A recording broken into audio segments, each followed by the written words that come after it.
Hey everyone, Golden Ninja 3000 here again. Today I'm unboxing and reviewing the Iron Man Mark V 6th scale figure from Hot Toys. I'm really excited to open this because it's technically the first Iron Man figure I'm actually reviewing. I've taken a look at a few other Iron Man related characters with Iron Patriot and Rescue, but this is the first Tony Stark that I'm actually going to be unboxing. I love the red and silver Iron Man suit, so I'm really excited. This figure retails for $365 US from Sideshow Collectibles, which is where I buy mine. I did get it on sale for about $291 during their Black Friday sale in 2022, so it's been quite a while. But I'm pretty excited to get into it. So you can see the box. It's this red and silver design. You have all of the warnings on the back. You do have a bunch of these kind of like science-y lines as if Tony Stark is looking at this artwork on one of his holographic displays. But I really like the image of the armor on the front, and I love the silver because I love silver in Iron Man suits so much. I'm hoping that this video is a little bit shorter than the Rescue and Iron Patriot ones because they had a ton of accessories, but I don't actually know what accessories this figure comes with. It's just been too long since I bought it, and it definitely doesn't have like the kind of heavy armor or like backpack attachments that Iron Patriot and Rescue have. So let's go ahead and slide out the styrofoam insert, and I will put the box gently to the side, and then we can start looking at this thing. I really like the style of writing that's kind of carved into the front of these boxes because it is in the iconic Iron Man font, and I just think that that's really cool. And lifting off the front of this insert, there is the figure, and like I suspected, that silver is beautiful. And that's a cool head sculpt for Tony Stark, but you guys might know from my Iron Patriot review that I don't really like the super realistic sculpts, so it does make me a little bit uncomfortable already because I can see that dripping blood on his face. So let me get the figure out of here.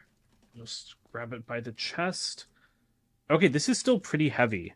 I was wondering if this was going to feel a lot lighter than the others because Iron Patriot and Rescue are both pretty hefty figures, but I mean, this is also pretty big, and the detail already looks crazy. So I'm just going to gently lie that down and then pull out all of these other accessories. These hands seem pretty nice. I like the articulated fingers the best. You guys might know that if you've seen the other review videos. I don't like the static ones nearly as much because I just think that they're, less useful and less interesting. But it seems like we only get two different pairs of hands. Oh, but he comes with the ones, like the fists that are on the figure, of course. But lifting this up, let's see what accessories he comes with. And we've got the manual, batteries, a pretty nice display base, it looks like. Oh, and he does come with a suitcase and a replacement arm. Okay, that's interesting. I did not realize he came with that. So I'm going to go ahead and get all of the accessories out of here, and then we will take a look at everything all neatly laid out. So I've laid out all of the accessories with the figure. This suit is amazing. Having it in person, like, I really appreciate all of the segments and details on the Mark V, so I'm really excited to take a closer look at it. But of course, first we're going to look at the accessories. So we have a display base that has a road printed on it, which is pretty cool. But what I didn't realize is that this isn't a posable flight display base. It's just like a regular standing one. I think that that's kind of lame. The instructions say the weight of the figure can't hold up to like a flight stand, but don't other Iron Man figures have flight stands? I mean, Rescue has one, and I know that Pepper is smaller than Tony physically, so I'm sure the figure is lighter, but still, I really wish that this came with like a flight stand. Although I guess the Mark V never flew, so it makes sense that it doesn't, but still, I just like the flight ones better. As for the other accessories, we get, like I said, a bunch of different hands, so you actually do get a battle-damaged fist for the right arm because you get a battle-damaged left arm. And the battle damage looks incredible. I mean, I might as well just show it to you guys up close. But I really love, like, the gloved hand poking out. I love all of, like, the wear and tear on this. I think battle-damaged pieces are cool. I don't know how I'm going to display my Mark V yet, but I'll definitely be showing all of the battle-damaged pieces on the figure after we take a look at its, like, standard form. So here are the different hands. You have, like, the spread ones, the fists are on the figure, and then you have the articulated ones, which are what I will be using, of course. And then here are the other battle-damaged pieces, including that fist. which looks pretty nice. I really love like the gloved fingers poking out. And then you have like a bunch of battle damaged arc reactor pieces and a shoulder pad as well with a nasty gash, which looks pretty awesome. Tony Stark's head sculpt is also kind of battle damaged. So, once again, way too realistic for my liking. The paint applications on these just kind of freak me out, but I mean, it looks good, you know, I guess that's a good thing. It's a super uncanny valley. But yeah, it looks like Robert Downey Jr. He has like a wet, bloody gash on his face. Again, the paint is really good because it actually looks like it's fresh blood, but yeah, I will show this head sculpt on the figure. And oh, I turned his neck all the way around because his Adam's apple should not be all the way back there. But yeah, I don't think I'm really going to be displaying this figure or displaying this on my figure once it's in the case. I definitely won't be because I really like the Mark V helmet. Also, it looks like he has foam like under his chin, and I was trying to take it out like all of the other foam that you remove from the figure, but I guess it's supposed to stay there. I don't know. That wasn't really clear. To me, it's kind of confusing that there's foam you're supposed to remove, but then this seems glued in, so I guess you're supposed to leave it. And again, to someone that's like relatively new to these figures, that just was not clear to me at all. And then lastly, you do get the Mark V suitcase, and this looks really cool. Very stylish, of course. I don't think it can open. I don't see any hinges on it. I think it's just for decoration. I believe the opening version is included with like the suit up figure where Tony's in his racing uniform and it just comes with a bunch of armor pieces. Because, yeah, I mean, like that kind of looks like a hinge, but I don't think it actually opens and there's nothing in the instructions about it, so I'm not going to try to force it. But this is a pretty nice piece and I'd like to display it like next to the figure, but I just don't really know if it's going to fit visually with where I'm going to put it in my display cabinet.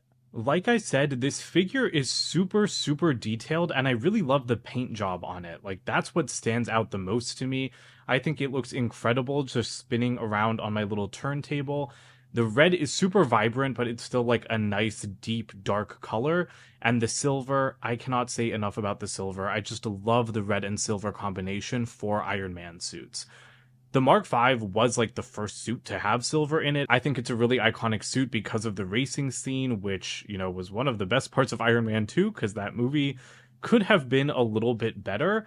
But yeah, I just wanted to show you guys like a 360-degree overview before we start zooming in on some of the finer details. And then of course I'll show you guys some of the combinations with like the different interchangeable pieces and stuff like that. So we'll start with the head because who doesn't love a good Iron Man helmet? I love the lines on the helmet, which of course is just part of like the natural design, but I think that it just looks really cool. I'm glad that I'm starting with this Iron Man figure as my first Hot Toys Tony Stark. I think that it's just, like I said, it's a really cool suit. I honestly miss this suit. It kind of makes me want to rewatch Iron Man 2. But yeah, I mean, the head looks great. I also just really like the little battle damage on here. I didn't love the battle damage on Iron Patriot, and honestly, when I pulled this thing out of the box, I was like, oh yeah, I forgot that these things come like kind of scratched up.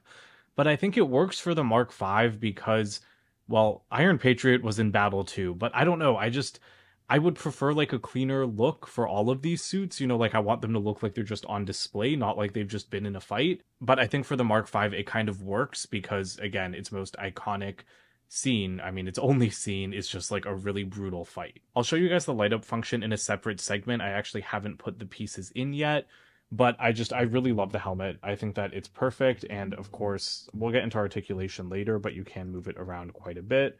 I'm just trying to have him stare straight ahead, and hopefully that works out.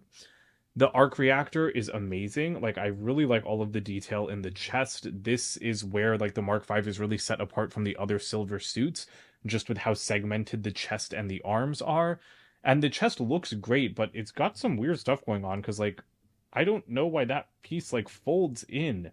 Like, that kind of freaked me out when I was taking this figure out of the box. So maybe that's like a feature for the articulation or something. I'll have to see as I mess around with the figure some more. But the detail around the arc reactor is wonderful, especially with these segments up here. And these are all just like large single pieces, but like, or is this also like a large single piece? I don't know. It's kind of hard to tell because obviously, as you can see, some of these segments are actually separate pieces, and then some are just one piece that's like molded to look like segments, but it's all really effective in my opinion. You have some more like scratching on the side here, and of course you can replace these sections with the battle damaged parts, which we'll see later.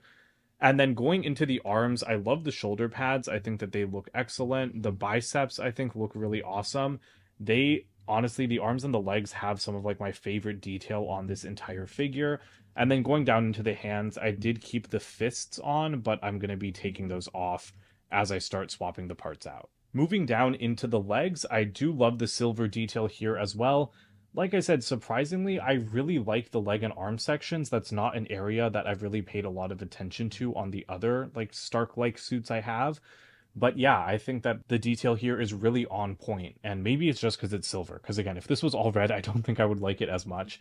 You do have like those little kind of like hip joint sections on the side here, and this is actually the section that took me by surprise. When I pulled it out of the box, I was like, wait, it's scratched. And then I'm like, no, that's done on purpose. But yeah, like that one, that's just like a little bit too much for me, you know? I wish that that was a little bit more delicate, like the kinds of scratches that you see on the helmet. Moving down into the lower legs and the feet, here is where you can see like the red segmented sections, and these all actually open up so that you can kind of spread the suit out like Tony just suited up. I'm going to be showing that display option probably first because I'm going to need to keep the fists on for that. And then I'll show battle damaged, and then I'll decide like what pose I like the most. But yeah, I think the feet look pretty cool, although you can't pull like the bottoms of the feet out. And again, that's more of an articulation thing. I need to like remember to keep this review sectioned off accordingly, but I'm just really excited to talk about everything with this figure. But yeah, the detailing on the lower legs is good. I can't wait to open up these segments and see how that all works. As for the back, you have a lot of detail over here as well. There's the really interesting segmented neck. Like, this honestly reminds me of Doc Ock's tentacle arms from Spider-Man 2. It just looks like the thing that like attached itself into his brain or whatever. But that's a really cool detail because it does look like a spine. I mean, I guess that's why it reminds me of that, because Doc Ock's arms also look like spines. There's a little hair. I have no idea how it got there. This thing's only been unboxed for like a couple of hours. But yeah, a lot of nice silver detail. I really love the detail on the back of the arms. It's exquisite. Like, the amount of attention and care that's put into these Hot Toys figures, it's just breathtaking. Like, I love seeing all that detail on the back of the arms, which makes sense because, I mean, these need to be screen accurate. You do have a little bit more scuffing on, I guess that's his butt, but yeah, maybe he was sitting down too much because that looks a little bit scuffed. But yeah, you've got similar detail going down the back of the forearm, and then the legs have some nice detail as well. So I'll pan down to there, but I really like the back of the joints. Like, the knee pits kind of have a lot of segmented detail. And that's what I think really sets this Iron Man suit apart. It's just so insect-like almost because of all the segments, which sounds kind of disgusting because I don't really like insects, but that's just like the easiest comparison I can make. And again, here you can kind of start to see the joints of those sections on the lower legs peeking down a little bit more. The lights on the Mark V are pretty impressive. I do want to say I keep being surprised that there are no lights in the legs of most of like the Iron Man minifigures I've taken a look at. There were lights in Rescue's legs, and I was just kind of expecting that to be standard because that was the first Iron Man-ish Hot Toys figure I got. But no, it's not common, and I'm kind of glad about it because removing the leg armor on Rescue was a pain. The arm sections on this guy were a bit easier to remove, but I just really love the way that the arc reactor and the helmet looks when it's lit up. I think I need to take these figures off the turntable a little bit more in these reviews, but the detail on the arc reactor is just incredible. I think that this might be my favorite arc reactor on any of the Iron Man suits I've taken a look at. And of course, the helmet is just excellent. Like, to me, this look right here is what it's all about, and I'm really happy about it because these are the easiest lights to turn on. You'll notice I did swap out the hands. I wanted to keep the fists in place because I'm trying not to replace too many parts before we get into the posing section, but for some reason, the fists don't come with light up arc reactors. Like, that little area in the center, it's just opaque. Like, it doesn't let any light through. And I don't really understand why, because I think all of the hands for Rescue and Iron Patriot had space for the lights to shine through, so I don't really love that the fists don't have that on the Mark V, although of course it doesn't matter too much because I'm only using these other hands for the purposes of this review. But let's move straight into articulation. This is honestly my least favorite part of these figure reviews because I just feel like it's the same every time. So, I mean, you can move the head like a full 360 degrees. So, I guess Iron Man can be like an owl. There's no like opening faceplate or anything on this figure. I do really like the opening faceplates, so I wish they were a little bit more common, because I definitely prefer those to the separate head sculpts. I really love the moving shoulder armor, and there's like a good range of motion in the arms. I'm really pleased with this, and I believe you can also pull the arm out just a little bit. I don't want to pull it out too much, but yeah, this little like socket just moves out a little bit to give you a little bit more range of motion. And yeah, the shoulder armor and the arm articulation is always excellent. It's even better on this figure because I feel like you can really see like the joints. I mean, there is a working joint in there, but just all of the detail in here really makes the movement way more satisfying than on other figures, in my opinion. Like, if you just look at this arm, all of the different segments, I love the way that they're all moving in tandem with each other, with the little elbow joint, even the like bicep armor that's like moving up out of the way as you raise the hand. It's really, really well done, and I'm super, super happy with it. We've got typical articulation in the legs as well. Again, the way that these move with all of them moving, whoops, sorry, didn't realize that was off camera a little bit, but all of these flaps just move out of the way of the leg, and I especially appreciate that there's a little bit of flex at, I guess, this butt panel, for lack of a better term. That's something I haven't seen on the other suits, and again, it just makes everything feel much nicer. So you do have the ratcheting joint at the knee, and again, it's all fairly typical. You cannot pull down the foot. The instructions were very clear about that. But of course, you still do have like the toe articulation, which is one of my favorite areas of articulation on these figures, because sometimes I'm a little bit afraid that they're going to topple over, and that usually ends up catching them. But yeah, going back to the segmenting down here, it's so good. The way that all these parts of this suit just move out of the way, it does make me less afraid about breaking these delicate flaps than I have been on other figures. And then the instructions say that you can pull the legs out a little bit. I don't know if I'm doing it wrong, but I'm not really getting them to pull out. I feel like everyone kind of knows how it works by now, but I don't really want to grab the figure from up here, because you can see that you can just kind of push these flaps in, or I guess just this one flap in with your hand. So that's a little bit weird, and it doesn't make it feel great to grab the figure from here. But you can extend the torso as well. So ooh, that was a very nice click. But yeah, there's a lot of movement in there, and that is a pretty great look as well. That's a lot of movement, actually. It almost feels like the top half is broken, but I know it's not, so I'm not going to worry about it, but that's pretty cool. And yeah, unfortunately, I still can't get the legs to pull out, but I hope you guys got the idea. I don't personally want to pull out the legs, so I'm not really going to try any harder than that. And then you do have some flaps at the back that can open up. So let me just raise the camera again. So these little air flaps kind of just fold up and out. I think I was grabbing them from slightly the wrong position, but that's pretty nice. They're very delicate, thin little metal pieces, and he's starting to fall over. So I'm just going to go ahead and pop those back into place. I actually need to pop this arm back into place too, and then I think it might be time to start swapping out parts. Okay, now this is what I'm talking about. This pose is absolutely incredible. I know that there's a suit-up version of the Mark V coming out, or maybe it's already released, because I haven't really been keeping up with Hot Toys releases, but to me, this pretty much gives me what I want. I don't want to see a regular Tony Stark with some parts of the armor. I like having the armor just with some opening parts to make it look like he just finished suiting up. I mean, I'm sure the suit-up version is great, and maybe I'll want to get it in the future, but for now, I'm really happy with this, mostly because of the legs. Look at all of those little flaps on the feet. I'm so impressed with how much range of motion they have. You can really just get them kind of flying out in every different direction. And actually, I wonder if I should move them in a little bit closer so that it looks more like they're wrapping around the legs. But yeah, that has to be one of my favorite features on this figure. And then even the chest, I'm really impressed with how all of those pieces pulled out as well. This is just a really great look for the Mark V, and I'm so happy with how this figure looks. but I don't think I'll be posing it like this in my display because I need to have like 3 Iron Man figures per cubby in my glass cabinet. Okay, so I've put him on the display base with the suitcase in front of him to get a better look. I don't understand how these types of display bases work because I've only had like the flight poles or like that one with Iron Patriot.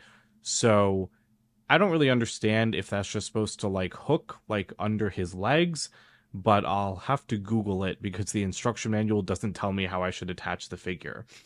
But yeah, it looks great with the display base, and even though the suitcase doesn't open, I still think it really like completes this display. You know, it still looks like he just pulled his suit out of that suitcase, so I think that that's really, really awesome. And here's the Tony Stark head sculpt on the figure. Yeah, this thing creeps me out. I don't know. It was a little bit hard to put on, and I just don't love the head sculpt with the suit up look. I thought that it would look good, but something about it just isn't working for me. So I'm going to try to put on the battle damaged pieces, and then, you know, maybe the wear and tear will match his bloody face a little bit better. Okay, the battle damaged parts actually look really good, so I think this is how I'm going to display the figure. Not with the head sculpt, of course, but with the battle damaged parts, because I didn't think I'd like this look as someone that doesn't, you know, even like the flecks of dirt on the suit. These pieces are really well produced, and I think that they just look really, really fantastic. That shoulder armor was a pain to put on. I had to pop the whole arm out, but the fully battle damaged arm with the messed up hand looks great, as does all of the damage around the arc reactor. And yeah, the battle damage works a lot better with this bloody face. I honestly like the head sculpt a little bit more with this battle damaged look, but still not enough to actually keep my figure displayed with it on. Okay, I've definitely found my winning display pose. I think that with the helmet on, the battle damaged parts just look amazing. Like, look at the whole like upper section of this thing. That is just glorious to me. So this is how I'm going to display my figure. I'm probably going to throw this suitcase in there as well, but I'll be putting away all the other accessories. And yeah, I'm really happy with the Mark V overall. It's not a suit I think a lot about, because usually if I'm thinking of silver, I'm thinking of Silver Centurion.